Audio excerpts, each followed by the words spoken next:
I'm just going to start recording our conversation, Mark. Are you comfortable with that? We can do it. You probably got a sweet throat clear just to start it out. So Isn't that how all good podcasts begin? that's what you give the people what they want to hear. How's life in Wisconsin? It's good, man. Weather's good. Summer finally showed up. It was a bit of a bumpy start, pretty up and down, cold, a lot of cold. And then, but I think we've arrived now. We're actually, I'd say it's maybe cooler than average, but like very pleasant because of that. So I'll take it. You may not know this, but I was actually in the Midwest this week, and I would agree on the pleasantries. I was there for a handful of days, and like I tell you, it was pretty nice weather. There was not very much humidity, which is a rarity as you approach July 1st. Yep. It was darn right comfortable yesterday. Where were you? I flew into Minneapolis, and then we were in New Richmond, Wisconsin, picking up a new puppy. Oh, excellent. What kind of dog did you get? Got a new little yellow lab puppy. That is exciting. Is this going to be a bird dog, house dog, all the things dog? Yeah, all of the above, 100%. But they did come. He's got really great bird dog lines. So there's a kennel called Riverstone Kennels that's based in New Richmond, which is about like an hour from Minneapolis, St. Paul, just right over the old St. Croix River. Yeah. And they have very well-known bird dog lineage. So good everything, but certainly phenomenal like waterfowl capabilities. So yeah, I was spending a few days over there filming some stuff, doing a podcast with Josh, who's the owner, and his wife, Whitney. And then my wife and I flew our little guy home yesterday, which was terrifying. Yeah, I was going to ask if you drove or flew. So, and then was the dog with you in the airplane then? Yeah. Yeah. Oh yeah. Yeah. How did it go? I woke up with the worst anxiety I've ever had in my life. I don't know why. It's just like the thought of mad props for all you parents out there that travel with young children. I don't know if I could do it without a high level of alcohol consumption just to put me at ease, because the thought of taking a newborn child on an airplane, particularly a longer flight, really is like the worst thing I could ever think of. It looks miserable. It can be tricky. And it's definitely, it's a crapshoot with what you might get. I would say if you are a non-parent yet, or really I think if you are a parent, you just have like the highest level of empathy for like anybody in that position. Like when somebody does have like their baby's crying like the whole time, because I've been there before. And it's like, dude, you are doing everything in your power to comfort that child and, not cry and be disruptive to the entire plane. And sometimes it just doesn't work. So little empathy goes a long way. Yeah. So I kind of felt like that going in, but I was pleasantly surprised. He flew like a trooper, never made a peep, poked his little head out of the carrying thing one time is all. Unbelievable. And was just blew me away. Yeah. And it was a big day for him. He got taken out of his litter. He left. He was on his own. He's, an hour to the airport, 2.5 hour flight. A lot of things happened, but we're not quite 24 hours into it. And so far I'm thrilled. That's awesome, man. That's super cool. Yeah. That's a good feeling. Yeah. Sounds like a nice little, what have you named him yet? No name yet. TBD. TBD. I like to spend a little time getting to know him, maybe one name you thought of all in your head, and then you meet him and you're like, I don't really see it anymore. So maybe you pivot to a different one. So we went into it. Right now we're just calling him Pup, and maybe within the next day or two, we'll materialize his name, but I'm not sure. I like it. I think that's a good plan. And then just pick one. Pick one. Yeah, exactly. So we're joined today, ladies and gentlemen, of the Hushlife podcast by a very longtime friend of ours, Mr. Mark Boardman, who is currently, if you're watching on YouTube, at Vortex World Headquarters. And what I might add is an exceptionally nice headquarters. Appreciate it. No, it's awesome to be here, man. Yeah, we need to get you guys out here again. It's been too long. It's been too long since we've just talked. I know. The expo, more or less. But then prior to that, I think we came out to World Headquarters in the spring of 2018 or 19. Something like that. With the guys at the Hunting Public and Sam Solholt. And we filmed a Fall is Near. Fall is Here commercial. Fall is Here. Yeah. Fall is Here. It was near at the time, but it launched when it was here. Both statements are correct. Yes. And I got to tell you, we're going to talk a lot about the culture of Vortex today because I am such a fan of it. And you guys have just done such a great job on some of those things. But first, I want to just call out the Washington State Cougars hat in the backdrop as if you were at college game day waving the flag. It's a Cougar thing. Are you guys recording on video too? Like it's like a mirror. I'm trying to move so people can see it. It's not working.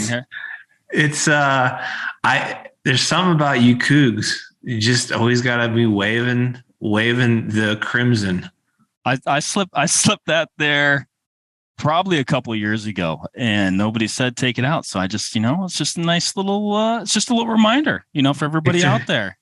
It's a reminder. Speaking of reminders, Mark, we are approaching a pretty big milestone tomorrow, as a matter of fact, dating back to the year 2015. Any idea what that milestone might be? If I was going to guess, some sort of either initial contact or initial partnership with the Hush team. That's a good guess, Mark. I'm impressed. I was doing some due diligence, looking through my notes, looking through my archives. I do have archives because we've been doing this a while now. July 1st, 2015 was the first time we signed an agreement with Vortex Optics so many years ago to work with you guys. Can you believe it's been that long? I mean, that's a long time. And I think, in an informal capacity, we were probably doing stuff even a couple years before that. What a segue you brought up. I'm going to read you an email and I want you to respond to this email. Casey sent it to me. It was dated May 2nd, 2013. Do the math, folks. That's a while ago. And this is early on in the days of when Hush formulated. But frankly, it wasn't formulated at all. It was just Casey's business. And I had been helping him try to sort out some marketing and business stuff. And we were trying to make a list of companies that we thought were great companies to maybe approach and think, hey, maybe we could get some binoculars to showcase in Hushin with Levere channel, maybe even a monocular. Maybe even if you're lucky. Casey writes to me, hey, man, take a look at this email from Mark from Vortex that I just sent him and tell me how I should reply. My opinion when he says, quote, we're pretty locked up, unquote, means I haven't shown him enough value in what I'm bringing to the table. The email from Mark Boardman. Casey, thanks for the email reaching out to us with the opportunity. What exactly are you proposing as far as key deliverables? I like that. That's a good catchphrase. Also, what are your expectations in regard of our commitment from the Vortex end? We're pretty locked up as far as marketing goes right now, but maybe beneficial to have a conversation via phone to gain a clear understanding of what you have going on. Any chance you're going to be at the NRA show this week? If not, let's schedule a time to chat. Seems reasonable. Pretty reasonable, right? I thought you did good. No critique here. I'm just running down memory lane because I think it's meaningful. You're still with Vortex Optics and we're still here and we're still great friends. And that was in May of 2013. So, yeah, I mean, that would have been, from Kate. I mean, that definitely had to have been a very, very early, maybe even the first comm I don't know. It was the first. The first. I believe he had met you at the Western Hunt Expo on foot, walking up to the Vortex booth with you and potentially Paul and maybe a couple other folks. And I do believe this was the first email encounter. Gotcha. So I was trying to remember if us meeting would have been, like just prior or to maybe like just at or sometime after that email. But yeah, so that would have been back in the days when, now we have I guess, just nature of things, a pretty robust booth at the expo. I mean, that's one of our favorite events of the year. The expo is awesome. It's just a great event. I personally enjoy it. I enjoy the people that I get to see there, but back in those days, and actually I equally enjoyed our booth then. It was a 10 by 20. It was like a kind of like a jewelry case. We had one high top table with a couple rented chairs. We always rented the trash can as well. And it was like me, Paul, from Vortex here, Paul Kendall from Utah was always there. So it was always a great time getting to see Paul. We'd eat Mexican food for like 4 days straight because Paul loves Mexican food. And dude, it's awesome, man. Like the booth would be rocking and rolling and be chatting with folks the whole time. And so that would have been in those days when it was, just a small 10 by 20. And I remember meeting Casey there because he rolled in. He's like, "Oh, I'm Casey." And I'm like, "Oh, cool." And he goes, "Yeah, I like to hunt and I have a YouTube channel. So I was thinking you might sponsor me." And I was like, so smooth. I was like, "Oh, cool. Hold on a second." I grabbed my smartphone and hit a couple buttons. I'm like, now we have two things in common. But no, but that was it was good. We got to, I'm totally just kidding. That was good. Yeah. It was good to meet Casey there. And even prior to that, I would say even at that time, like YouTube, like it was a thing, but it wasn't the thing that you see today. Like not by a million years. And so, Casey, I think had potentially at some point in time, he sent me a couple of his hunting videos that he's done, but he also sent me links to his like family channel and stuff like that. Yeah. And for me, just even and I'm not an early adopter of tech, you know what I mean? That's not my personality. It's like, when other kids were on computers, I'm like, I don't know, I'm going to go handline for cutthroat, so that's like wasn't necessarily in my nature. So like I'm like watching this family channel. I'm like, it was almost with millions of views, right? And for me, I was like, I don't understand. They're just grocery shopping. I don't get it. Like absolutely. But yeah, they have this incredible following. I actually, oddly enough, I have a note in these Vortex back then in 2013 or whatever. You guys had 1,200 YouTube subscribers. That's it. Just 1,200. Right. In case he had making a note of that in some of the communication, like, hey, I could probably maybe help you guys get more YouTube subscribers because that's what I do for a living. Totally. But I think, look at like, again, time is of the essence, and it takes a while to, especially in the hunting community, to kind of like transition to the digital space. Back then, outdoor television was the king, followed probably by like print magazines, hunting forums. Those were like the main players of media back in 2012 and 13 and stuff. So it's pretty interesting how it's all changed. But I take pride in these old communications. And it's just cool that so many of the companies and the people that we have started working with are still to this day present in the business.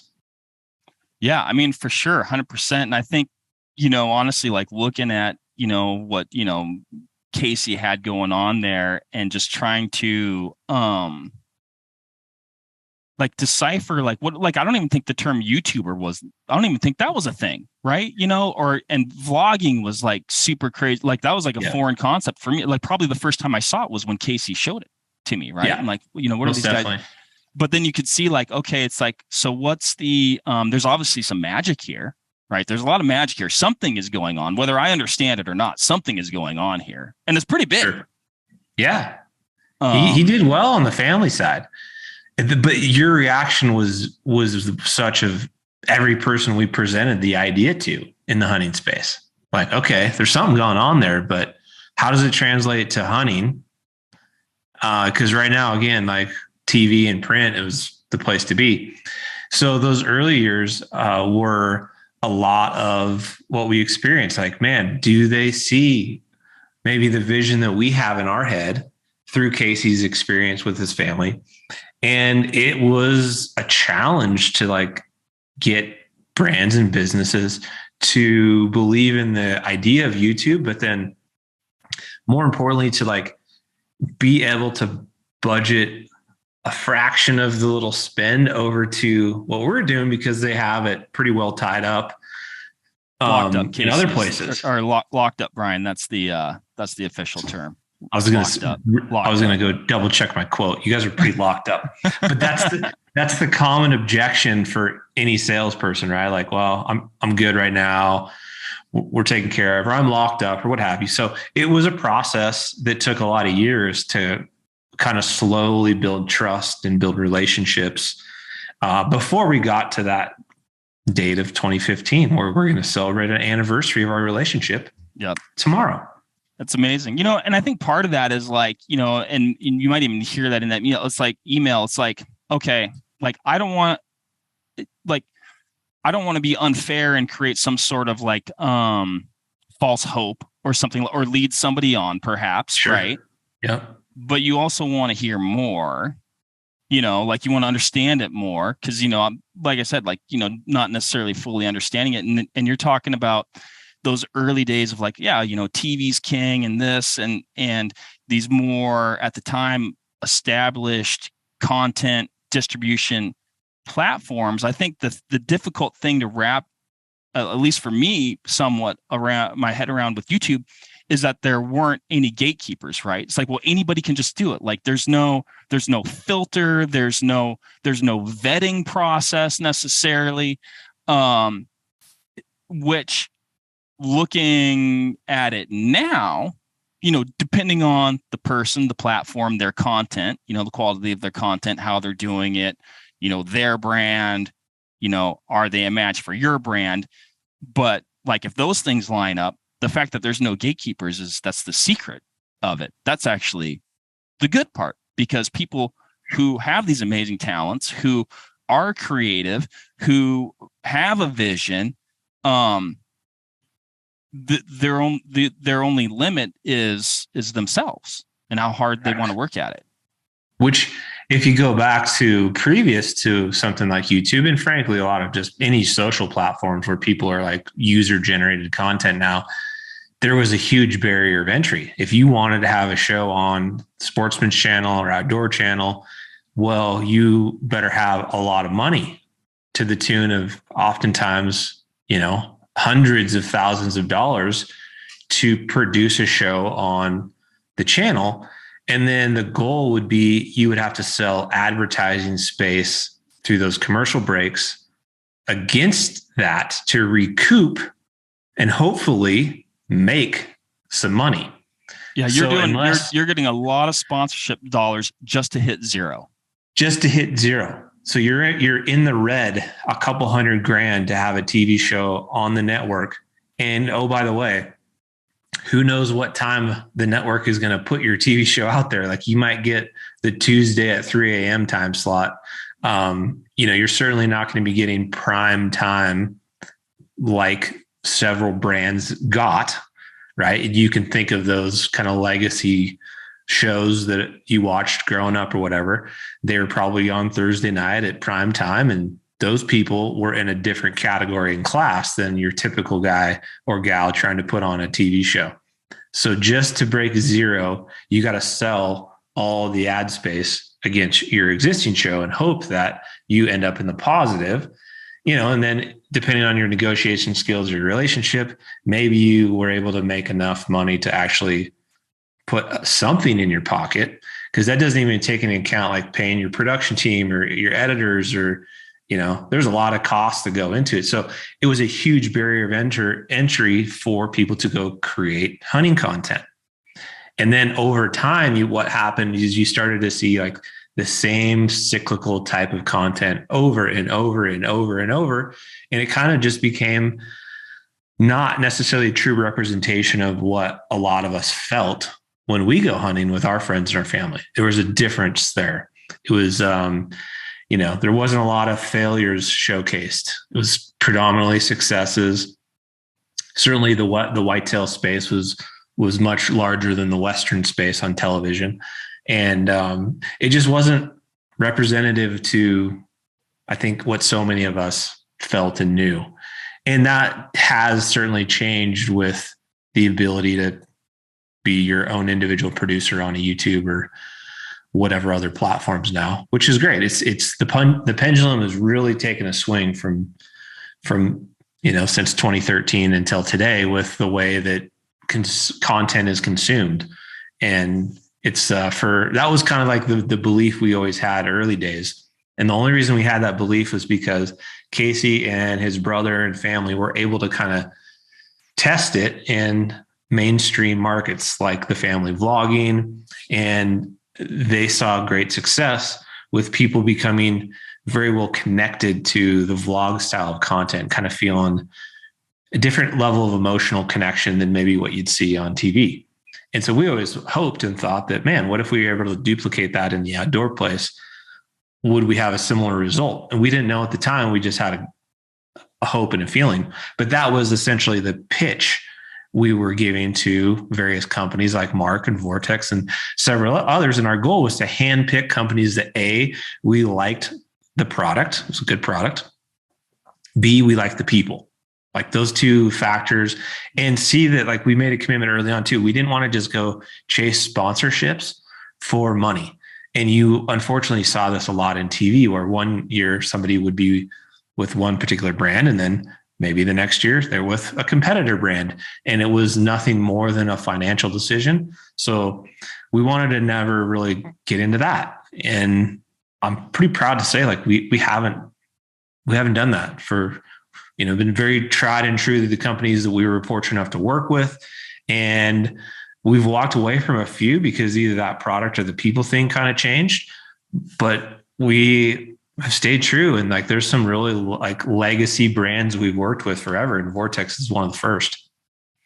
For sure. And I'd say, all the things, and, not to just, blow smoke, but like all the things that you're, accounting for right there are things that are important to us, so it's like you have a shared, I guess a shared set of what you value in a partnership or something like that, or relationship or friendship, right? I mean, I think honestly, that's a big part of it, early on, even just when, talks with Kate, like we'd chat early on, or we'd chat early on, whatever, like they were always very enjoyable conversations.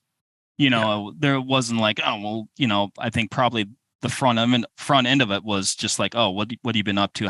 How's your hunting been? Whatever. Right. Like, it's not like, well, we need to get down to brass tacks. Yeah, definitely different than like a corporate America setting. I would say in this industry, because it is smaller and niche, relationships are paramount.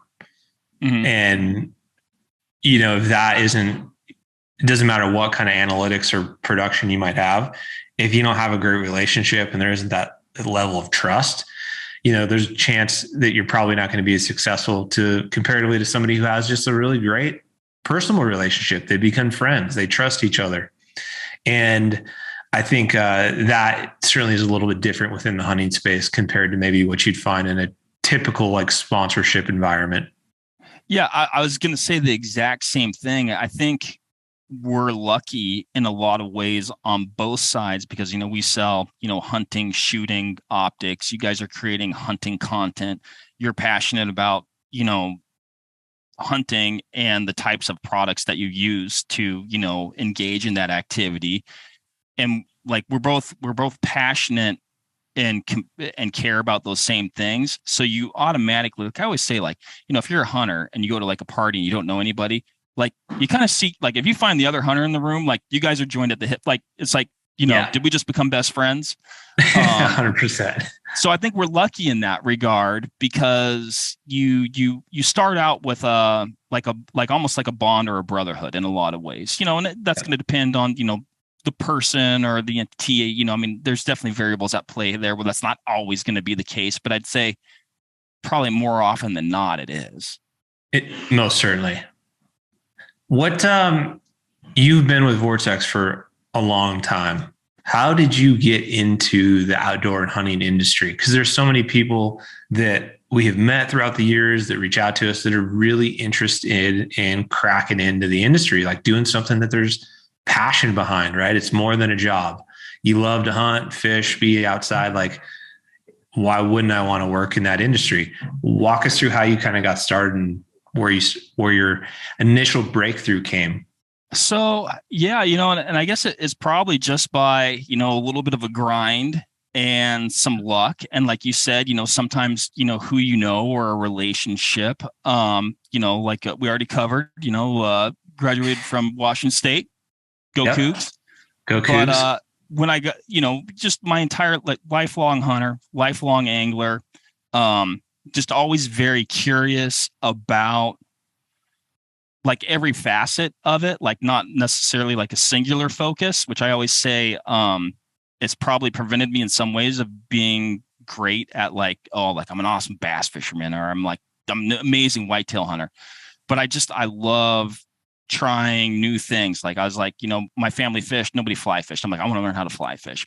We hunted, nobody bow hunted. I'm like, I want to learn how to bow hunt, and so I always kind of had that natural curiosity, which I think gave me like a fairly, like I'm not pro at any of those things to this day, right? But like I guess like just like a more diverse like skill set or palette of knowledge, if you will, and just a variety of experiences to pull from. So anyway, graduate. I'm going to give you the long story, whether you like it or not, I guess at this point. But I'm into it, Mark. At this point, yeah, you're pot committed, Brian.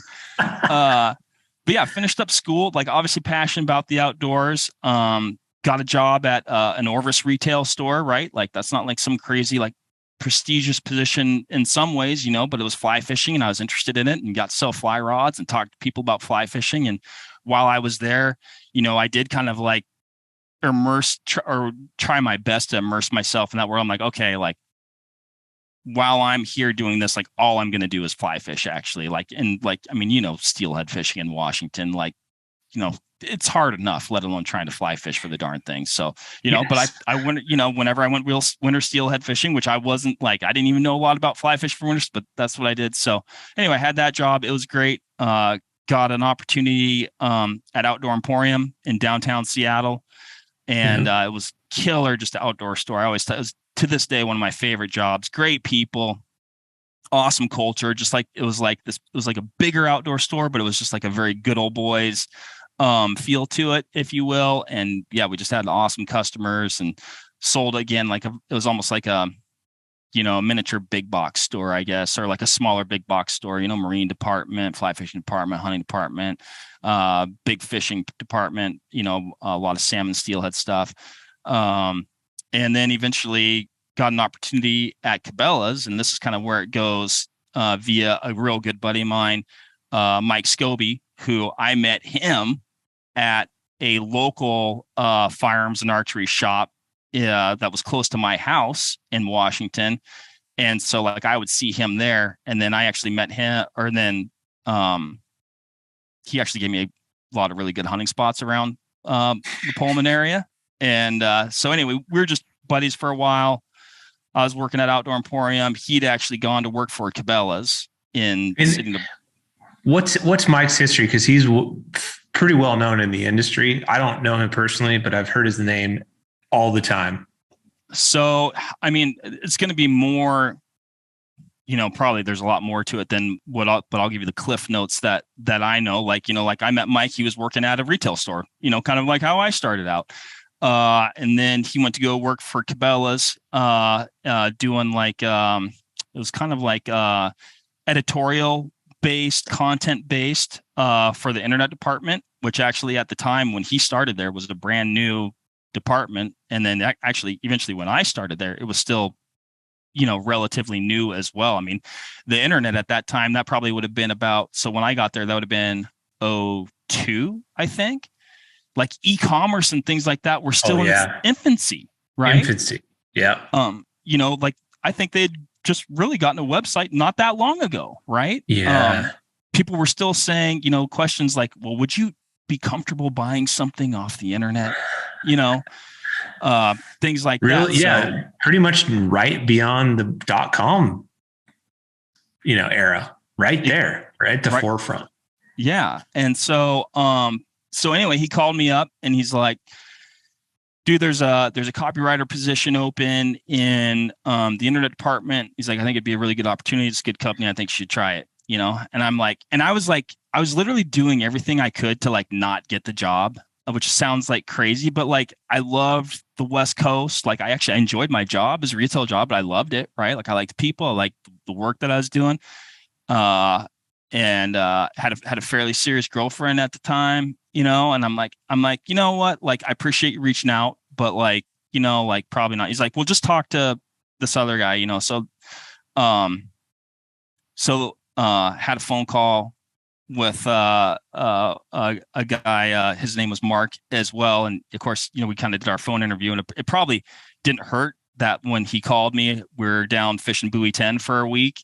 And he's like, oh, what are you up to? I'm like, oh, we're just, fishing for salmon for a week. So anyway, they had a product knowledge test, and which I think is like a really cool thing for a company to have to like, as like part of their hiring process of like, well, we want to know that you actually know about hunting and fishing. You're going to be involved in this. You need to know about it. Right. And I think you probably know, like, it's hard to fake that because it is so nuanced and it's very easy to spot something that's inauthentic, right? Yes. And so he's like, yeah, we'd love to fly you out. You could take the PS test. We'll have an interview. We'll show you around the area. And I was like, Mark, I tell you what, I appreciate you guys like extending this opportunity to me. Like, it's like more like I can't tell you how much I appreciate it, but like, I also want to be respectful of like your time and money. And I'm like, why don't you just send the test out? I'll have somebody proctor it, and he's like, no, we'd like to have you out. So anyway, way long-winded story. I fly out to Sydney. You're trying to get him to send you the test and have like a notary there. But yeah, I mean, like, I was just like, like I didn't know anything about Nebraska. Like in my head, it was probably this, stereotypical views of that state, like, oh, flat, nothing out there. Not, like, I mean, I'm in Washington. I've got the ocean. I've got rainforest. I've got high desert, alpine lakes, like everything's at your fingertips, right? I'm like, I just, didn't really want to leave that. And so I flew out there, took the test, hung out for a couple of days. He showed me around the country, like, which was like really cool. Like, in what interview does somebody like say, hey, why don't you hop in the truck after, and we'll go drive and we'll check out some public land and whatever. And they offered me the position, and I was like, you know what, dude, you only live once, life's an adventure. And I took it, and I've worked there for probably like 7 years or something. And then I love, just to interrupt because it's so great. I love that the job was just called like, it was just the internet department. Like, that is so hilarious to me. Like, yeah, we have an opening on the internet department. Like, imagine real time today, what company would have an internet department job? Right. It's fascinating, right? It's like, it wasn't that long ago that companies barely had a website and they called it the internet department, comparatively to where we are today with like the dynamics of e-commerce. Right. Yeah. I mean, and the internet department, that was everything from people creating like product pages, right? So to be on the website. So I was a copywriter. So I was writing copy that would go on those product pages and things like that.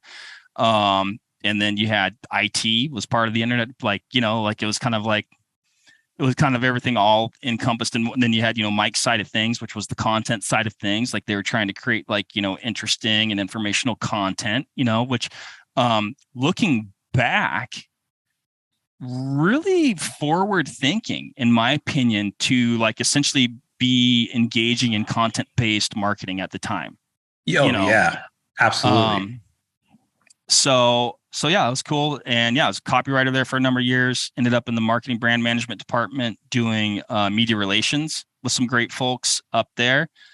And I was like, I loved it there, but I was also like ready for something new, which is not, I guess, like somewhat unusual for me. Cause like I guess sometimes I'm comfortable with being comfortable, but yeah, just was researching companies, knew I wanted to be in the outdoor space, found Vortex, and it was just like, it was a really cool company. Or one thing that stood out to me that was cool is during my time at Cabela's, like, there were VPs, but, one guy was a VP, but he actually started at Cabela's sweeping floors because his van broke down in town, right? And so you got to look at, like, that's like a very early Cabela's employee, and now that guy's a VP, right? And so spotted Vortex and was really intrigued by it. And it wasn't like a huge company, but that's what was cool about it at the same time, is like, it was like this really neat opportunity to be, to go be a part of something that was like, I would be not accurate to say that it was in its infancy, because like there's like a huge backstory before I showed up. So like, but it was still had a lot of potential for sure. Like, it's that when I started is dramatically different than what the Vortex that you see today. Right. Yes. And so, yeah, just made the jump. And like I said, I never thought I'd leave the coast, and I keep moving further east, but I think I'm good now. I think I've found my, found a home here, and I love it here, and the people are great, and the company is amazing. And you touched on earlier, you couldn't have a better culture. The ownership is amazing. I mean, it's a family owned, veteran owned company. And it feels like family, and they make you feel like family. And, people talk a lot about our VIP warranty, which stands for very important promise. And, it's just like, unconditional lifetime, no fault warranty. If you're a Vortex customer, we're going to take care of you before, during, and after the sale. But like that VIP, concept, for Vortex as a company extends to its employees, right? Like they, we really subscribe to the golden rule, like treat other people how you want to be treated. Right. And they do that to the nth degree here. It really is a special place. And I'd say probably a rare thing anywhere, outdoor space, any space. Yeah. I would agree. I think your culture is really unique. We're super lucky in the sense we kind of get to see under the hood of a lot of different companies over the years. And, what does their brand perception look like on the exterior versus what is the culture on the interior? And do those align, or are there some differences there? The Vortex one is really interesting because you guys have really are more vulnerable to showcasing the people in the company, whereas a lot of brands are very protective of only showing the product and having a very polished brand story, and nothing can be authentic, nothing can be unscripted, nothing can be spontaneous. It's all very planned out.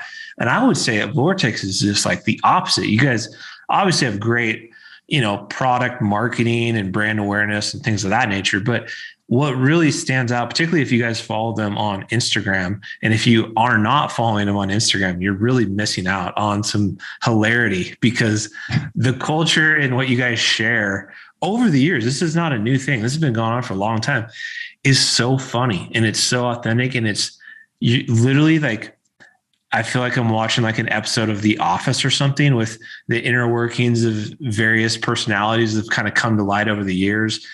And it's some of the funniest stuff out there. And I think like the toaster oven is the legendary thing. Tell us a little bit about the toaster oven for anybody that missed it, because that's kind of where I feel like things started really taking off. So yeah, and before we get to the famed toaster oven, I think you nailed it. And one thing I always like to say is like we take our work very seriously, we take our products very seriously, we take our customers very seriously, but we try not to take ourselves too seriously. And I think that and I think the company being comfortable and giving people like the leash and the autonomy to showcase, to be silly or just really just be ourselves, is a testament to hiring the right people to where you can be comfortable with that, right? Sure. And there's a lot of great. I'm not saying there's not great people other places at all by any means, because like I love the outdoor industry and there's a bazillion amazing individuals. So I don't want to give that insinuation in any way, but yeah, I mean we like to have fun. We like to be ourselves. We like to kid each other. The social media department likes to pick on me a lot. So elaborate on picking on you, Mark. I want to hear more about this because you have become a bit of a personality, and usually you're having to defend yourself for one reason or another. They've tried to sell your truck a number of times, although you have a new truck now, so maybe it's not as prevalent as the old truck. But the old truck, yeah, it was a fine truck too. I want to hear more like behind the scenes of why are you such a target of antagonization? Because I sit next to Catherine, and she's actually she's one of my favorite people here. Like we get along famously. Like she's one of my super fun. But yeah, I mean we're kind of all, I guess, a lot of the people that it's almost probably by default in a way, just because we sit next to each other. Right. But yeah, just always, I don't know, coming up with ideas. Oh, this would be funny. This is silly. And a lot of it's stuff that like the stuff that you see is just creative people, like just doing stuff that comes naturally, or this is funny that's happening. I mean, that's the beauty of cell phone these days. If something funny's going on, you can just hold your phone up and it's, just a memory captured in time. But yeah, so no, but yeah. So, and then just like, we want to be authentic, right? And just like how you guys showcase hunting in a very real, raw, authentic way, with even just like how you might joke around or teasing each other, or just really more documentary style. That's kind of how I guess a lot of that happens around here as well. So yeah, I mean the same idiot Mark that you see on social media is the same idiot Mark that is sitting in front of you right now. Very authentic. But the red coat of lies the other day, I was literally crying laughing. Tell the story about how that came to be. Hey, I put that. So, okay. So that was a red coat, so that could date back to, the early years of America, right? It was a costume one. It was from some, probably some Amazon costume department. But so Graham, when he moved to the social media department from consumer sales, they made him wear that as he walked up the stairs, as essentially like an insinuation of being a traitor, I guess, if you will. And so I had shot a turkey this spring in a place on a person's property that I was not comfortable divulging. In front of everybody, because Eric was like, "Hey, where'd you shoot it? Did you shoot it over here?" And I said, "No, Eric, that's not where I shot it." And I lied. I did lie. I admit to lying, but I was protecting the anonymity of the landowner, as well as I'm very sensitive to just spot giving in a open forum. And I don't think that's a bad quality to have. I actually, before I got the chance to say like, hey, because I would have told Eric like, dude, no, this is where I shot. I just didn't want to, broadcast it to the greater world, which I think is very fair. And then they made me feel very guilty for lying and lying to my friends. And so to appease I wore the red coat of shame. Did you proactively nominate yourself for the red coat, or did your lie get exposed and you were forced into it? Oh, yeah, the lie got exposed. Yeah. Yeah. It was like, yeah, I got caught. You got caught. Yeah. No chance you're wearing that coat if you don't get caught. But I mean, the truth has finally been revealed. Yes, the truth will set you free. But yeah, I did. I had a high level of guilt because I was like, I lied to my friends, but I felt like I was doing it. I was doing it for the greater good. It's conflicting here. To paint the picture, this entire scene played out live through stories on Vortex's Instagram page. And it was so funny because Mark is surrounded by his colleagues and friends, and they were obviously giving him significant amount of grief. And he was having to explain, similarly to how he just did here, why he lied, which I don't disagree that it's a terrible thing. I think you protected, someone else's spot, another landowner. You didn't blow it up in a group setting. I think that's part of a hunting code of conduct. Actually, that's one of those nuanced things. And I don't want to be like, it's not that I don't ever share a spot or this, that, the other, but yeah. And actually, I think they followed up with an Instagram poll asking that same question: who was in the right? And I did win. I was vindicated, Brian. Speaking of winning or what's not, what's that? That like the Innocence Project. Yeah, it was like that. So you won that poll, but what happened in the spaghetti shootout, Mark? I tell you this, I overall lost Spaghetti Shootout, which is it's a new series that we launched, I guess, at press time, right? Not my idea. But also so funny. Appreciate it. Yeah, you can check that out on the Vortex Nation podcast YouTube channel if you're so inclined.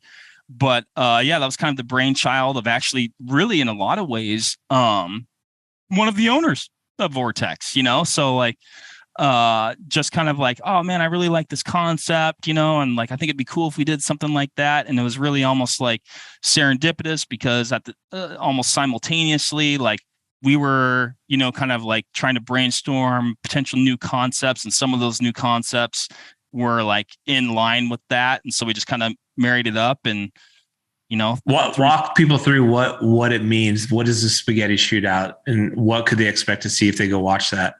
So yeah, the entire idea was literally throwing spaghetti at a wall and seeing what would stick. But the concept is, I would say, like if you're familiar with shows like Around the Horn, Pardon the Interruption, kind of like a debate style game show, if you will, with points that I think at least right now, like in the first episode, it pitted myself against Ryan Muckenhern, who is one of my very good friends at Vortex, just in a consummate outdoorsman, wealth of knowledge, gun knowledge, hunting knowledge, very, very knowledgeable. He's he's essentially a co-host on the Vortex Nation podcast.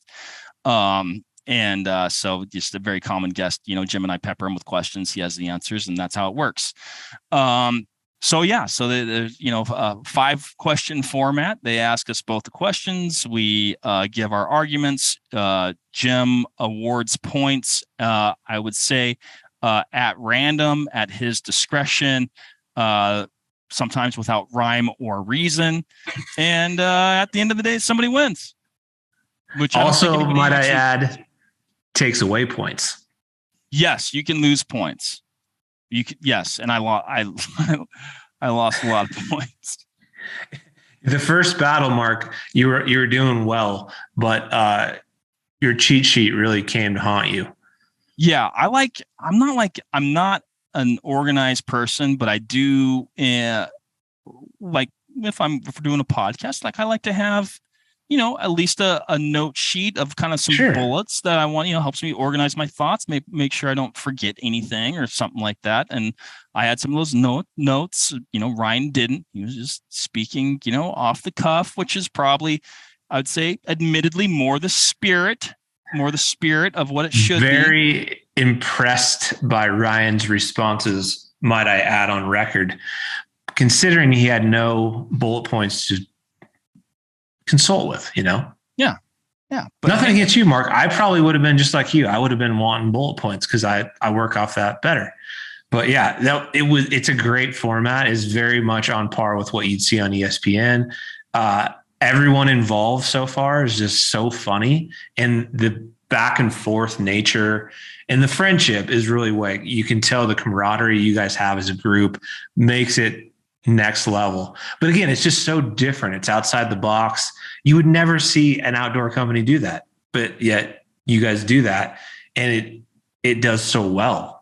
And there's example after example after example, from more kind of thought, strategic, planned out initiatives like this one to the ones that are just completely spontaneous with what appears to be a lot less thought. All of it is just so funny. Yeah. And I think you nailed it. And like the spaghetti shootout concept, it's almost like a hybrid, right? Because it's like, okay, it's this planned thing in some ways, but a lot of the in between it's just not, it's unscripted. Yeah, most definitely. So, yeah, I mean, I think, it's just, is that going to be like a weekly series that you guys do? What's the cadence on that? I think right now the cadence is planned for like monthly, something like that. Yeah. So, but it, it's all fun. And that's what, we want, I guess we treat each other, or like, whatever, a lot of the content that we make or our relationships with our customers, like, social media, I guess we try to use it as social media. Like, we don't want to be like necessarily selling somebody, but we can create a relationship with somebody. Sure. Just like you guys on YouTube. Like, if I watch something on TV, I might be entertained by it. I might really like it, but I'm not necessarily going to form a relationship or get to know that person or get to know about that person likely in any way, unless, you read like, the Inquirer or something, right? Which I know you're a big fan of, but my favorite publication. So yeah, like it's just another way to connect, I guess. And it's fun. Right? Yeah, 100%. The other thing you guys are like stolen from mainstream is like the fall is here campaigns. We talked a little bit about that earlier in the start, but it's very much like a play off the old kind of ESPN Sports Center commercials of back in the day when they'd bring in various athletes to ESPN's Bristol headquarters, and they'd also mascots. They just brought in personalities from the sporting world and leveraged their sports center anchors into these collaborative, funny commercials. And you guys kind of took a similar approach and tried to flip it into the hunting space. It's been going on for a long time. And again, just really well thought out, super funny, and always timed perfectly right as we slide into some of the fall seasons. Yeah. I mean, those are fun and they're fun to concept and, fun to shoot, and you get to involve, like you said, people in the company. You get to involve folks like yourself at times. And it's just, they're collaborative projects that, oftentimes showcase like, our personality and passion for the outdoors, but also like, that shared, I guess, passion for those types of things, as well as like, wanting to laugh. Like, I think people want to laugh, right? And so I think, yeah, those have been a long-standing tradition around here, and hopefully they keep moving forward.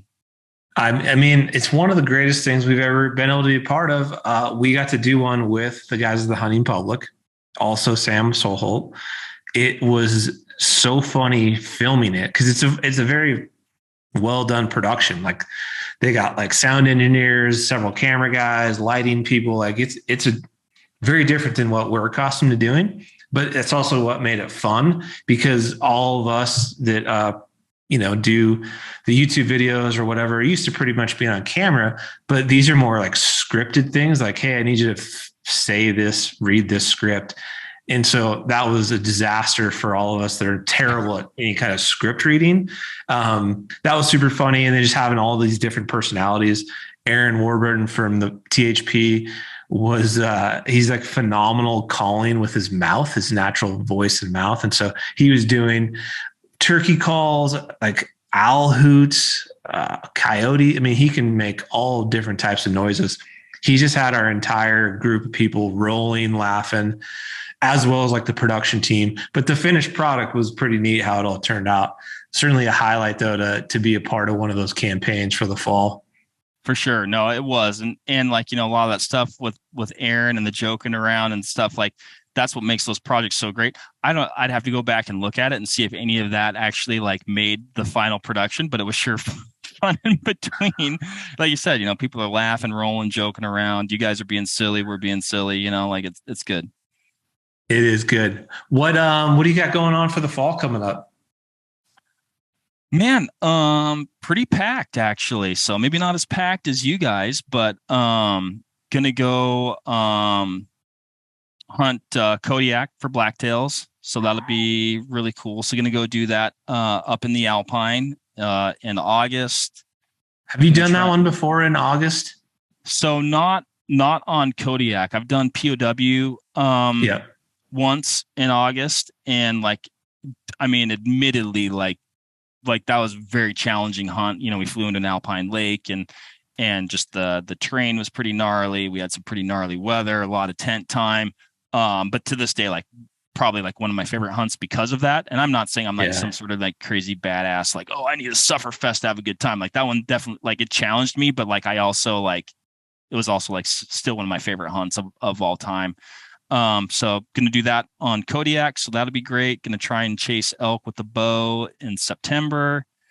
October, I don't have anything really kind of TBD for October, which is usually rare. Usually I go chase blacktails in Washington in October, but I don't know if I'm going to get a chance to do that this year. And then, whitetails here in Wisconsin. That's truly like our bow hunting whitetails the first 2 weeks of November, I think is just purely one of the most magical things. I've fallen in love with it. I never hunted whitetails until I moved to Nebraska. And man, I instantly fell in love with it there. And, Wisconsin's a great whitetail state. And so, the first 2 weeks in November are generally reserved for that. And I'm going to try and chase mule deer after that. And then hopefully maybe take a little bit of a break. So what's the addiction to the whitetails for people listening that are more inclined to chase mule deer and elk? Obviously, we predominantly are doing the Western hunting, but man, there's an interesting draw to the Midwest around Halloween through the middle of November that I've only been able to experience it a couple of times, but there's something there to it. What is it in your opinion that makes those couple of weeks so special? Oh, man, I mean, I guess like it's everything that I think anybody loves about hunting. Like whatever your like favorite thing to hunt is, it's like, oh man, it's the time of the year. It's the smells in the air because the season is like at this point. It's the air feels like this. The animals are acting like this, and man, that whitetail rut. Sometimes you got to hunt for those days, but when you get those days when it's magic and it's on, or you've got a hot doe in the area and the bucks are moving and they're grunting and, they're callable and a deer that might otherwise, you'd never see, but you get to see that deer because of that, and I'm not a big like camera guy. I hunt some private, predominantly public. Just by circumstance, because I won't turn down a sweet piece of private. But dude, it's just like it's cool. And then just the strategy behind it. I think a lot of people think like from the outside in, if you're unfamiliar with whitetail hunting, if your perception of whitetail hunting is maybe something from what I'd say is like the traditional outdoor television model, I'd say that's it can be a pretty big departure from what a lot of people are doing. And you might be surprised at how similar in a lot of ways some whitetail hunters are hunting to like a Western hunter. Like I mean, for instance, like this is just one example, I guess or like, Eric in our department, phenomenal whitetail hunter. I mean, he is a really good whitetail hunter. He's good at reading terrain. And I think, knowing what the bucks are going to do, where they're going to want to be, what, where they're likely to travel. And I think people don't know there's that big of a chess match going on, or how far you might go. You might be hiking in 3 miles to get to, this because, you're reading topo maps and there's a saddle here and you think the bucks are going to bed over here. So you're going to position yourself here, but the wind's likely going to be doing this. So you're going to, maybe going to have to shift and do that. And maybe your plan A, when you got there, the wind's totally different than what the forecast is. So then you have to pivot, and I mean, I think a lot of guys now, at least I know myself, like, you get back in, like, there's definitely times where it's like, you're not dragging a deer out. You're gonna have to cut that deer up and bring it out just like you would out west or whatever. I mean, I hunted one spot this last year where I got to where I parked, put on my waders, waded up a creek nearly a mile because it wasn't a way that I could access a piece of public, and I didn't end up killing a deer back there. But it would have been really cool if I did. And I saw some deer. I saw one buck. But I got back in there, and the wind, like I said, the wind was actually doing the complete opposite of what was forecasted. There's just so much they're cool. I don't know. And they're just cool. Yeah. I love them. I think it's something that it's on my list to do more of. And it's always a juggle of, schedule and time, and like, where do you spend your resources? It's also great to chase mule deer that time of year, but there is something special about being in the Midwest in that time frame that is hard to explain, especially doing like the hang and hunt style that you guys are so used to doing.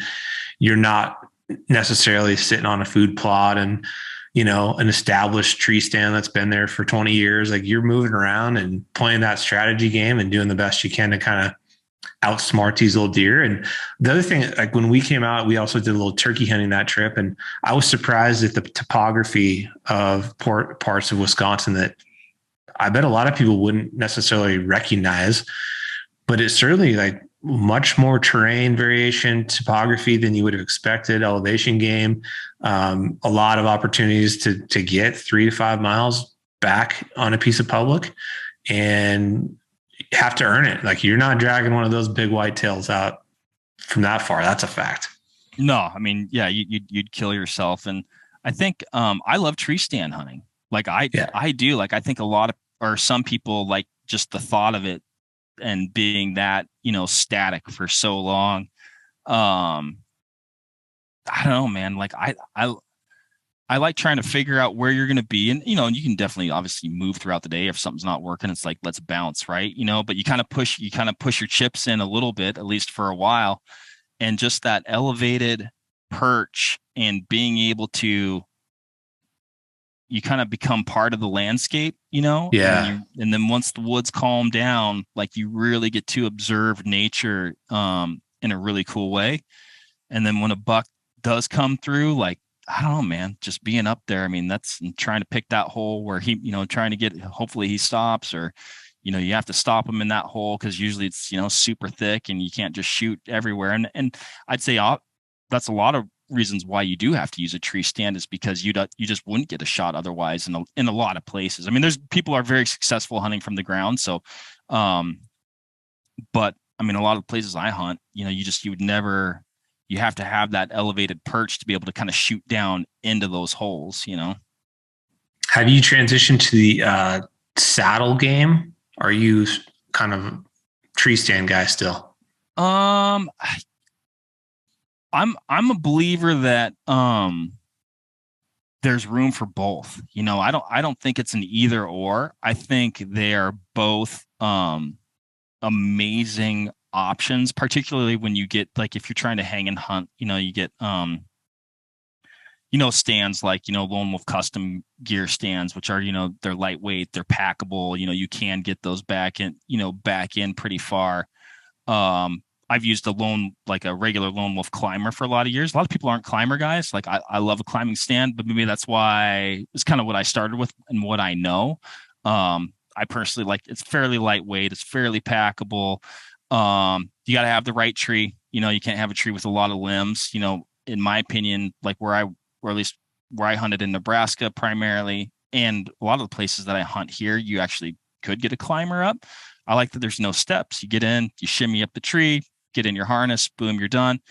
But that said, like I've done a lot of saddle hunting too, or not a lot, but the last probably 2 years, I've done a lot of, I'd say maybe primarily saddle hunting, I guess, at least 50-50. And I mean, you can't deny the weight savings. You can't deny that everything fits in your backpack. So just your mobility going through the woods, you know, nothing's hanging up on something. You know, when you go to duck under a branch, you know, my climber is still pretty compact, but it hangs up on stuff and then it's clanging and banging and you can't get through as cleanly as you like. So then you're making extra noise and you're getting, you know, even just kind of like a pain, right? So yeah, I mean, the saddles, there's, you know, the saddles are, I mean, they're comfortable. Like, I think they're deceivingly comfortable. Like you look at like, oh, can I hang in there? Oh, you can hang in that thing all day.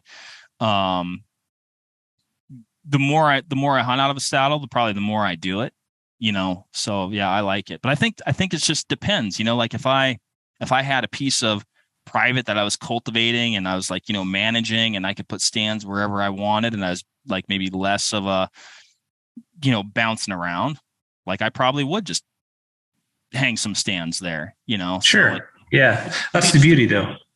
Yeah. You know, you've got different tactics and tools and the objective's the same, just your method changes a bit depending on what type of access you might have. And I think you and I are on the same page. Like any access is great access. You know, like if you can get it, by all means, go to town. But if you can't, you know, then obviously the public is a great backup plan. It's going to provide different opportunities and challenges. Out of all the species that you are fortunate enough to kind of chase, you kind of walked us through like the opportunities from Kodiak to elk to mule deer to whitetail. Is there one that stands out? I know you just kind of walked us through your passion for whitetail since you've become a Midwesterner, but as a tried and true Westie,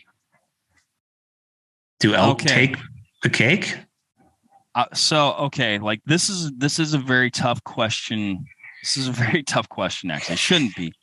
But I'd say even though like just because what I grew up hunting was Columbia blacktails with the rifle, like there's a very special place in my heart for hunting Columbia blacktails in kind of like that more like logging country, rainforesty type habitat. Like I love that. Like I said, just for everything that it entails, you know, the sights, the sounds, the smells, just the other wildlife you see.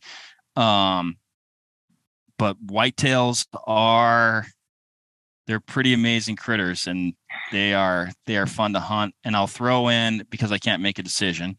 That's just part of my nature, but black bears, man.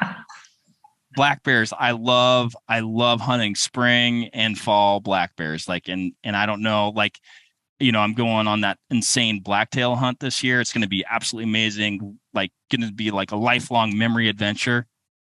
But it's actually killing me that I would probably be hunting black bears in the alpine at the same time. So like, it's like that's an either or for me this year. And like, I just love hunting bears. I think bears are the greatest. I love hunting bears. Like, they're awesome. That's an interesting take. I cannot believe for the life of me, you might be the only person that grew up out west. You did not mention elk. I love archery hunting elk too. Like I do. Like but like if you made me pick, because like I think I'm a deer hunter at heart, so I'm always gonna pick deer. Blacktail I respect immensely because I know where you grew up. I know what that terrain looks like. I know those deer. They're an underrated species, probably because they're not as many of them for folks to hunt. But where they live and the time of year that you might see a mature one is a super special thing. So I got a lot of respect for that. But you lost me at black bear hunting before elk. Dude, I'm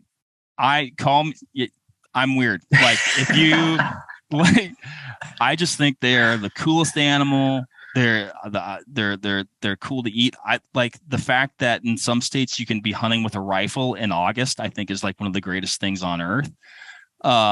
And then like again in the spring, like you're hunting big game with the rifle in the spring. You've had cabin fever all year long. You're back in the mountains and you're rifle hunting and you're like hardcore optics intensive, hiking your tail off, crossing creeks. Like it's like a really tough, good hunt.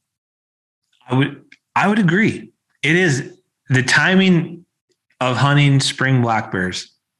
It's hard to beat being in the woods that time of year. It's beautiful out.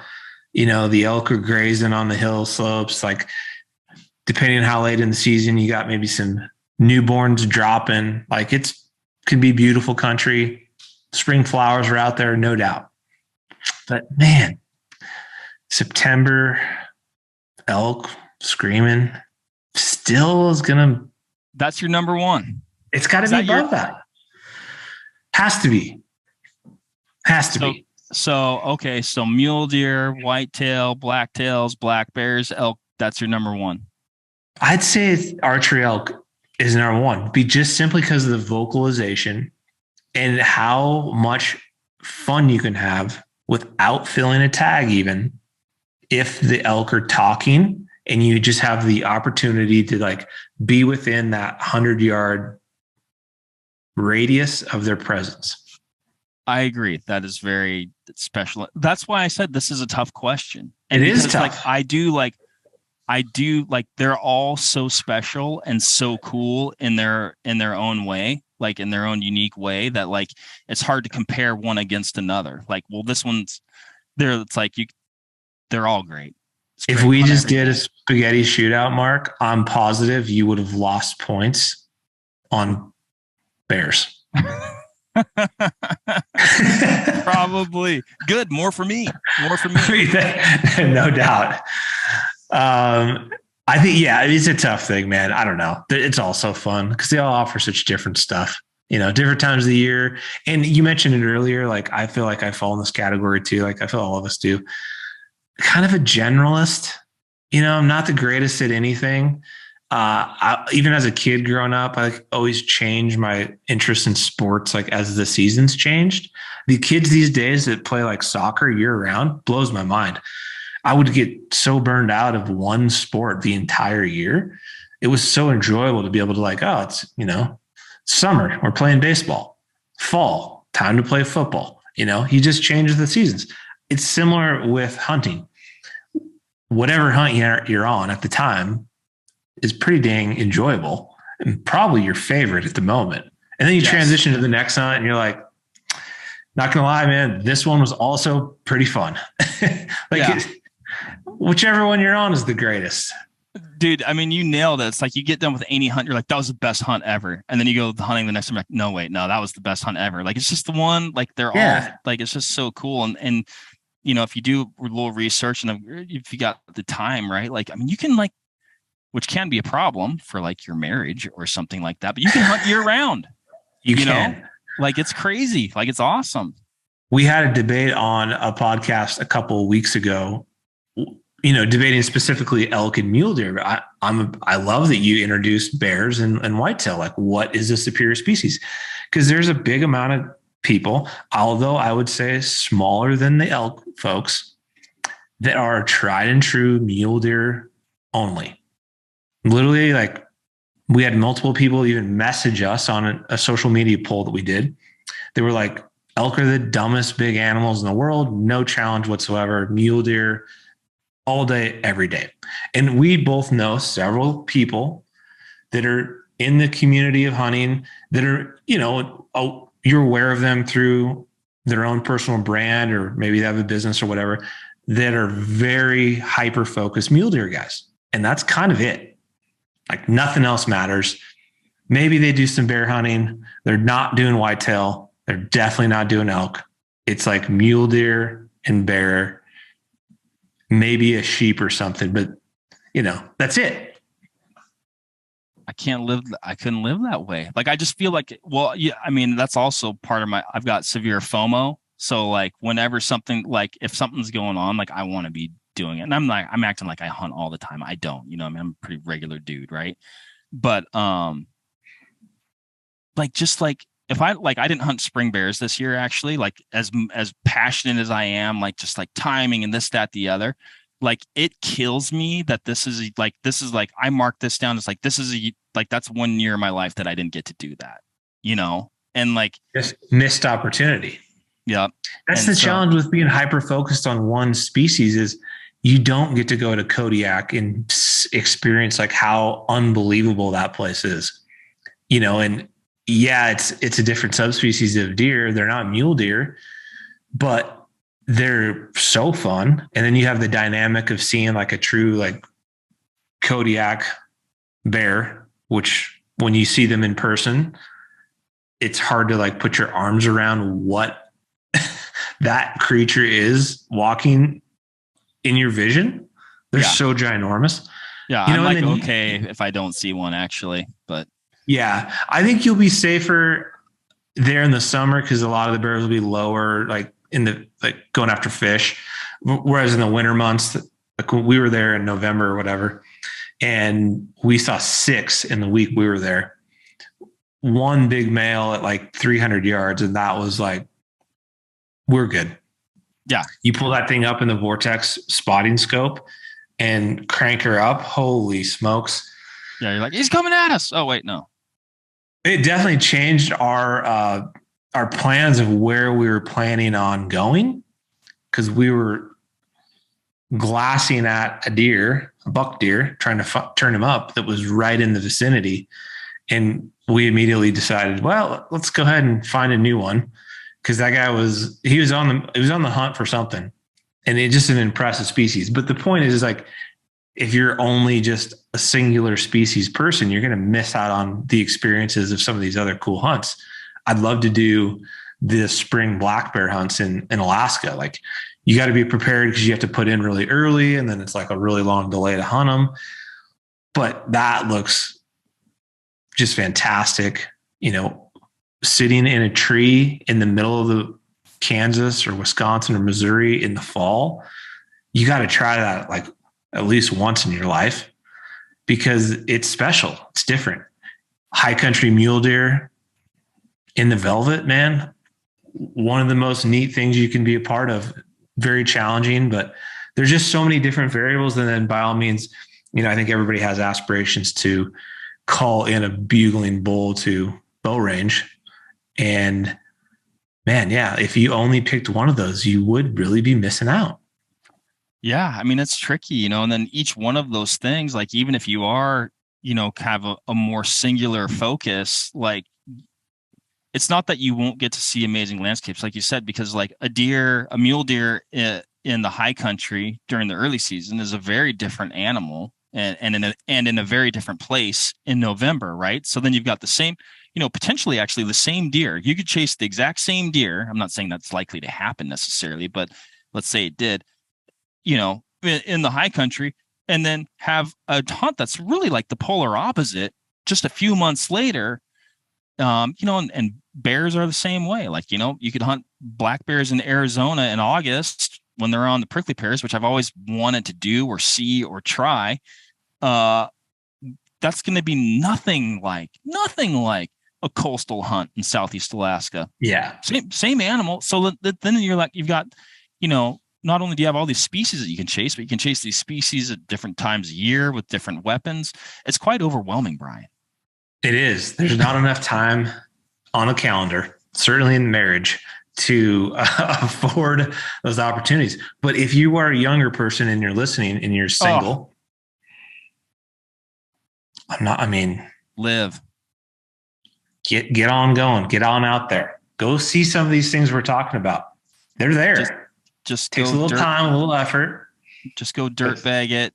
Just go. Like, I mean, that is, you know, you always have hindsight looking back, right? Like you'll always have that. But like, yeah, before marriage, and actually even probably before, like, you know, kids come into the picture, like you don't realize, like when I look at all the time that I just merely wasted and the things that I could have been doing, I was an idiot. You know, but you can't. It's hard to see that. Some people are really good at seeing that. And you're like, that person's taking advantage of life, right? Yeah. You know who comes to mind as a young person that's just really crushing life? Ted from the Hunting Public. Started with THP when he was 19, right out of high school. Made the decision strategically, with the help of his folks, not to enroll in college, but to take this opportunity as being an unpaid intern with a couple guys filming whitetail hunts that had a YouTube channel. And now, several years later, as a young person, all he does is hunt and fish. That's it. Yeah. He's living a great life. No real commitments that I'm aware of, but good for Ted. Be like Ted. Be like Ted. Make the shirt. They're missing out, dude. They need to make that shirt 100%. But I mean, yeah, you nailed it, and like I said, easy to say looking back, right? Hard to have that perspective, when you are young, because it's just, you don't have that perspective, right? But now I'm talking like, I'm some old man, but yeah, I think only in spirit, Mark. Only in spirit. And like you said, though, don't be, I think people want to make it too quick nowadays. You know what I mean? Like, you don't just arrive at where you want to be when you're, you don't arrive at the finish line. You know what I mean? You got to get there, and that's speaking of this. Did you ever end up getting the Wyoming pronghorn tag you were considering? I didn't, because I put other hunts in its place. Speaking of this, I want to get your take. Some new news materialized here recently. Are you familiar with HR Bill 8167, the Pittman-Robertson? Dude, just heard about it today. What's your initial thoughts on this? Oh man, this is in some ways okay. Time out real quick. Pause. Can you explain briefly, cliff notes of anybody that's not familiar with Pittman-Robertson, kind of roughly what it is? And then we can get into this bill that was introduced by the sponsors out of Georgia, a Republican out of Georgia, for context. So as I understand it, right? So fact check me, anybody that knows more about this than I do. But essentially, at its base level, the Pittman-Robertson Act is a tax on items like firearms and ammunition, a significant tax that we essentially implemented to tax ourselves. And these things, that money goes towards related things that we'd be passionate about. So that could be a new shooting range, Yeah. So if you're like a recreational shooter, that might be very important to you. You got to have a place to shoot, right? If you want to shoot, it could be hunting related, could be access related, opportunity related. So very important things, like we want to engage in these activities that essentially, and at least I know, like for you and I, Brian, like they are really a big part of who we are as a person. You have to have those resources to do that, right? So it's a tax that helps fund those things so we can engage in those activities. So I know very little about what you're saying, and you might, please fill in blanks there. I want to just share a few things. So we put this on some Instagram earlier today, which was kind of introducing this bill that had just been materialized and surfaced recently. And I did a poll, like, are you familiar with the Pittman-Robertson Act? 47% of the responders said absolutely, while 53% said, no, I'm not aware of it. So I think this is an opportunity for all of us to be better in this sphere of politics within the shooting, hunting, trapping world, because this is one of many in the year of 2022 bills that have been introduced. And I might add, introduced by a blend of both Democrats and also Republicans. It's certainly not one-sided. They are both coming down the pipe, which might surprise you based on some of the bills and the associated sponsor of what their political affiliation is. You may be very surprised, but not enough people, particularly younger people, I think understand how important this stuff is. And so there's a lot of bills. Washington State, for example, has been battling the spring bear hunting issue this past year. California's had battles. They surface all over, and it generally happens at the beginning of a session. And I oftentimes pass through and become into law, and sometimes they get killed on the floor. It just depends on the situation. But our voice, our support of this lifestyle of hunting, of fishing, of shooting is exceptionally powerful in making a difference on the outcome of these terrible bills that get introduced. And I would say there's a lot of older folks that I would guess are in the 55 up age range that are super involved, very highly involved, know the ins and outs of how all of this stuff works, how to make a difference.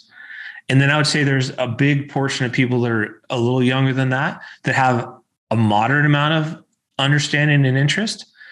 And then a younger group of folks that probably have virtually zero understanding or interest. The challenge with all of this is that people introducing these bills, these politicians, again, from both parties, in my opinion, don't entirely care about any of us. They're doing it for their own benefit and gain. And oftentimes, if you look at lobbying groups that are helping perpetuate these bills, oftentimes they are not in alignment with most of us listening and watching. They're not interested in hunting and trapping. There seems to be a targeted attack on predator hunting. Certainly is always like kind of the lead in to get stuff going that would be more favorable to their goals, right? It's easier to spin with misinformation, and that misinformation targets people's emotions to elicit decisions based on those emotions, not reality or scientific fact. I guess, and I'm speaking specifically to when you hear a lot of like the large predator or yes, the arguments against like spring bear seasons in Washington. One of the most. Anyways, Mark, we were getting worked up about politics. Yeah. I mean, I was espousing my disdain for the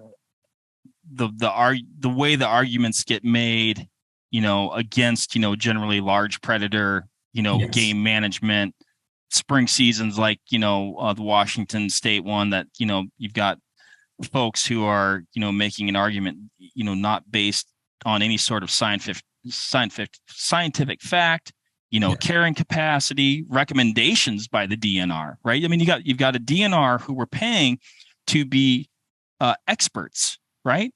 They're the people on the ground. They're the people doing the studies, and yet we're choosing not to listen to them because I guess I don't actually even understand why we wouldn't listen to them, right? And so it's really frustrating. It makes absolutely no sense. And to your point, that's part of the plan, though. It's part of the plan, but it's interesting because people who in their effort, quotation mark, to, I guess, save the resource, it's actually at an overall detriment to the resource. You're actually hurting it by not managing it, by not having hunting seasons, by not having people like hunters, which I know for some people it's difficult for them to understand, but we care about these animals immensely at a very, very, I guess like high level or core level. Like we hunt these animals, yes. We eat these animals, yes. But we care about them. But we care about them as a population, not necessarily like the individual. Exactly, which is so spot on. My point starting all this is going to tie back into this new bill that I'm going to reference here. But what I'm getting at is, as a group of hunters and shooters and anglers and outdoorsmen, we have to be more proactive. We have to be more educated on how these bills get from an idea to introduction to eventually like voted on in the House or the Senate, and then potentially even into law. And we also have to understand that like contacting our local representatives through email and phone is the single most impactful way to be heard. And those who have the loudest voice and are the most consistent oftentimes see these bills win. There are some great organizations that have been doing a lot of good stuff that if you just need like the easy button, I would encourage you to look into that. I don't know them personally, but the guys that created the howl.org thing have made it so easy to just like be involved, take action with very little effort. So you don't have to go digging up and find a bunch of stuff. You literally can, they'll send you an email. All you need to do is like complete the task of making your voice heard. And they are rallying the troops up in a lot of these different states. But this is a different one. So the Pittman-Robertson Wildlife Restoration Act, it was created back in 1937. To Mark's point, it was created for us to tax ourselves on things that we are all passionate about. And we're generalizing this. I'm not an expert in the act, but I would encourage you guys, if you aren't familiar with this, to go look it up, know what we're talking about and why this bill should raise some caution. So to Mark's also point, it taxes different things. So like handguns, and there's a variety of categories, which is a 10% tax on handguns, an 11% tax on things like rifle, carbines, machine guns, shotguns, fowling pieces, antique firearms, shells and cartridges, 11%, firearm parts or accessories, 11%. This is one a lot of people may not know. Archery equipment, 11%. In the between fiscal year 16 and 20, this created a gross profit of $3.59 billion generated. And it, like Mark mentioned, it gets distributed out to different states for common things we would all want to support. And again, it's been around forever, long time, since 1937. So the bill, which is HR 8167, was sponsored by Representative Andrew Clyde, who's a Republican out of Georgia. And he's making some form of an argument that it infringes upon, I believe, our Second Amendment rights. And I believe this is a political back and forth between the Republicans and the Democrats based on recent gun legislation brought forth by Democrats. And this is a bit of a rebuttal. But what it doesn't seem to consider is the damage that it could do if they repealed this act on all the good that we have done since 1937 to support the stuff that we are all incredibly passionate about. And unfortunately, this bill has 53 co-sponsors. This is going to kill us. A lot of people are not going to be happy with this that are all Republican, which is crazy to me. And gosh, it goes to show that neither of these parties are really looking out for the hunter. The hunter oftentimes gets left behind on both parties. It's tricky, man, and I look at the Pittman-Robertson Act, and you mentioned one thing, Brian, that there's and not by anybody's fault, but there's a lot of people that they're not even aware that it exists or that it's happening or the good that it does, right? There's a lot of people benefiting from it, whether you're a hunter or not, like you're going to benefit from those dollars going towards, the things that money goes towards. And when you think about, you did that poll and there's some other, or even anecdotally, like if there's a significant portion of hunters that aren't aware of it, if there's a significant portion of shooters that aren't aware of it and how it works and what it's doing, if you're not, I would say, okay, and I'm going to make a generalization here, but if you're not a hunter and shooter, then you're just not going to know about it, right? Like why why would you, and that's a blanket statement. I'm sure there's people that don't hunt and shoot and fish that are well aware of it. Right. But, like I said, a generalization there, but, yeah. And so I think there's definitely an education piece there to, for people to at least, hopefully learn about it, find out about it, and formulate their opinion on it, whether they think it's a good thing or not a good thing. We all don't have to agree on everything. Like, I'm a big fan of it personally. I'll speak for myself. Like, I'm like so proud of it. Like, I'm so proud of that. And the work that it's done over the years, like, I think that's definitely a feather in our cap as hunters and sportsmen and shooters, that we're doing, good things like that, where it becomes tricky. And so, and this is where I'm going to be like the guy on the forum that, somebody asks a question. He's like, well, I think, and it's like, well, no, I came here, I actually want the answer. I don't care what you think. But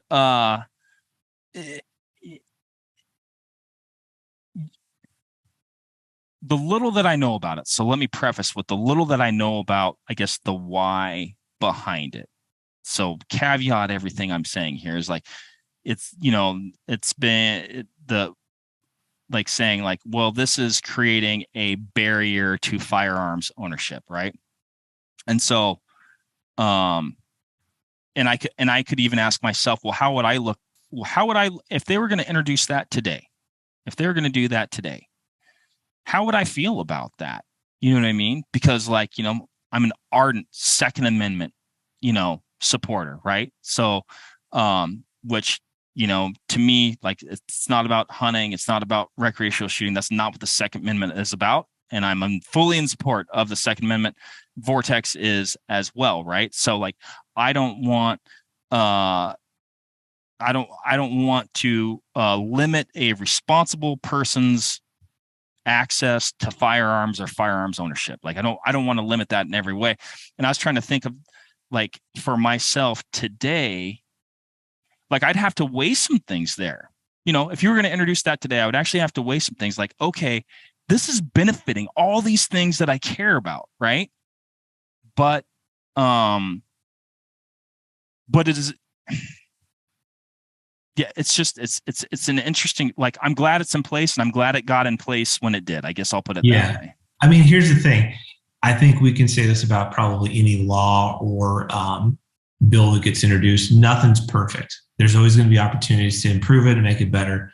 But I think it's easy to see the financial impact it has had. And when this stuff is in place too, it's harder to unravel it when it's already there. Right. And there's so much benefit to be had across all of the states.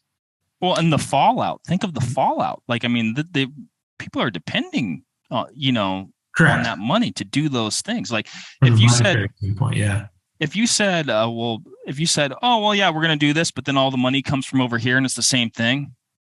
I guess, all right, knock yourself out. Or actually, I'd say, well, why don't we just add it to it and do more good things? Yeah. But, there's also the Dingell-Johnson Act is a similar type act for like the fishing side of it. And, you think about the amount of money that hunters raise specifically through the purchase of license and tags every year. Like, we've always carried the bag, in my opinion, on helping fund the things that we're passionate about.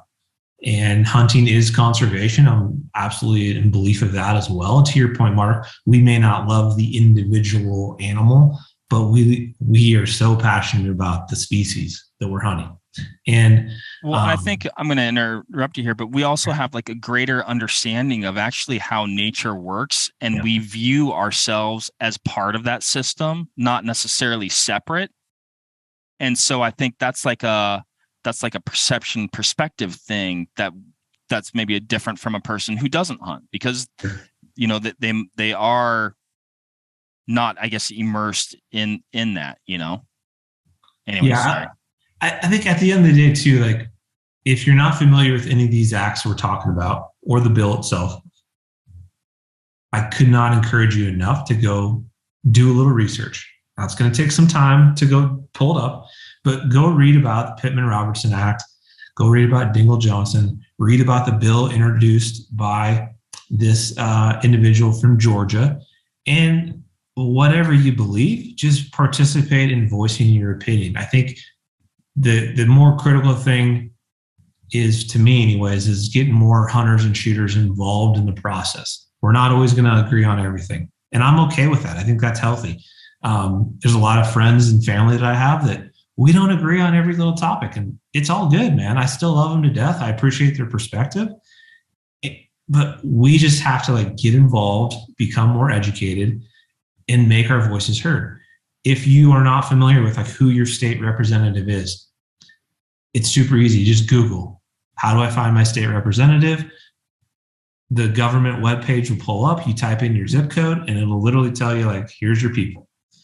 You can just send them a quick email. You can also call them. You generally don't get through as often with a phone call, but a lot of them have assistants and administrators and staff working for them that they can receive and kind of make note of, hey, this is how I feel about this particular bill. And oftentimes you'll get a replied email. Some of them are just, generic canned ones, but other times they're authentic replies from your representative. But that's the best way. And then also just sharing it with people that you hang out with that are also passionate about hunting and outdoors. That's how we're going to try to move the needle a little bit. And again, whatever you're supporting in for or against, it's just important to be a part of the process. No, yeah, I couldn't agree more. And it takes time and it takes effort, right? And those are commodities in life, right? Yeah. But definitely well worth it. I've tried to be better about that and be a participant. I admittedly not always great about that, and things like, how, like you said, like, hey, you know what? Like, as long as I'm getting my point across and they've given me an easy button and I know it's going to the right place, like, I think like, and you covered some great ways to find out, like, well, who do I even, and I think, but it's like, yeah, like you said, that can be a good way to, at least provide a level of comment on those issues for sure. Well, it's certainly not the most enjoyable thing. It's certainly not as fun as being out in the field, scouting, hunting, you name it, but it's an important component that we just have to like make an emphasis. It sucks Googling this stuff and doing your research and reading about all these things. And whether you're, again, in agreement or disagreement, it's not the most enjoyable way to spend your time. But man, we got to make it happen. Got to make it happen. Well, and the consequence of not is that you might not be able to go do that hunt that you like because of that. Washington spring bear hunting, correct? Right.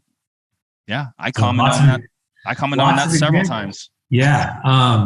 And stuff like, stuff that you think, well, that will never change. That would never go away. Like even like you're talking about today, like the Pittman-Robertson Act, like it never crossed my mind in a million years that somehow that would try like the, that would be on the table. You know what I mean? It's like, because you just take it as, well, that's just like a fact. It's always been that way. It's always going to be that way. And apparently that's not the case. I learn more and more every day that apparently that's not the case. Certainly seems to be. Mark, what is new and exciting at Vortex? What should we expect in the future? Oh, man. I mean, just stuff is always moving and shaking around here. The product development team, I mean, they've always got their heads down and, coming up with new stuff. As of recently, we revamped the rangefinder lineup. So, not too long ago, we introduced 3 new rangefinders. They're all just, upgrades, better optics. They're faster. They're all illuminated reticles now. The reticles, I like the reticles better. They're a little bit smaller than some past versions. So like on the product side, that's super cool. Some things coming down the pike, here in the, not too distant future. So, we always have something going on. We don't necessarily release all of our products like, oh, it's Jan 1, boom, hit the product launch button. So, it just, it works out really well. It gives you something to be excited about, something to talk about and look forward to. If people want to see your entire team pick on you on a weekly basis, where are good places to find that content? Yeah, if you'd like to comment in my defense, you can You can go to at Vortex Optics, man, Instagram, Facebook. I mean, all the socials, all the socials. Hit us up, on email. Give us a call, and I'd say on a more serious side, I mean, we've got a crack squad in the consumer sales department who are incredibly knowledgeable about, Western hunting, Eastern hunting, guns, competitive shooting from precision rifle to multi-gun, just general firearms knowledge. I've got this gun. I'm thinking about putting this optic on it. What mounts do I need? And everything in between. We talked about, connecting with our customers, and that's one way we do it. We want to hear from you. We want to talk with you. We want to help you out. We want to have those conversations. And I would say, enjoy your hunting and shooting pursuits like to their fullest potential. And optics are a great way to do that, Brian. I would agree, Mark. Last but not least, how do they find your podcast? So Vortex Nation podcast. It's on all the podcast platforms. We put them on YouTube as well. I don't know if you've heard of that platform, Brian, but it's a online video distribution platform. So we record them, and it's we oftentimes have visual aids, like we'll bring in a gun or we're trying to explain something, and pictures worth 1,000 words. So that works really good to put them on YouTube too, and listen and watch along if you want. Excellent. Well, I can't thank you enough. To an old friend, I'm glad we are going to be celebrating an anniversary tomorrow of an official partnership, and I'm glad that you responded to Casey's email back in 2013. Absolutely. It's been an enjoyable, fun ride. Looking forward to doing more stuff with you in the future.